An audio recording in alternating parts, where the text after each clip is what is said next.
அஷ்மிதா அவங்களுக்கு ஜூன் 8, 2025க்கு குழந்தை பிறந்திருக்கு. அதை பத்தி அவங்களோட இன்ஸ்டா பேஜ்லயும் போஸ்ட் போட்டிருக்காங்க.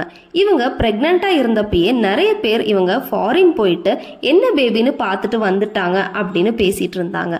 ஆனா அவங்களோட வீடியோஸ்ல எல்லாம் என்ன சொல்லியிருந்தாங்க அப்படின்னா, கிரேவிங்ஸ் அப்புறம் பிரெக்னன்சி அப்போ வர விஷயங்கள் எல்லாம் வச்சு பார்த்தா எனக்கு பாய் பேபியா தான் இருக்கணும் அப்படின்னு சொல்லியிருந்தாங்க.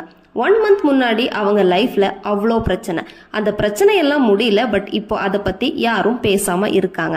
ஏன்னா அடுத்த விஷயம் கிடைச்சா அப்படிதான். சோ அவங்க சொன்ன மாதிரி அவங்களுக்கு பாய் பேபி தான் பிறந்திருக்கு. பேபியும் அம்மாவும் நலமா இருக்காங்க. அந்த போட்டோஸ் எல்லாமே அவங்க இன்ஸ்டால ஷேர் பண்ணிருக்காங்க. அவங்க தங்கச்சி திவ்யாவும் குழந்தைய தூக்கிட்டு நிக்கிற ஒரு போட்டோ போட்டிருக்காங்க. கிளவுட் பேபி அப்படின்னே சொல்லிட்டு இருப்பாங்க.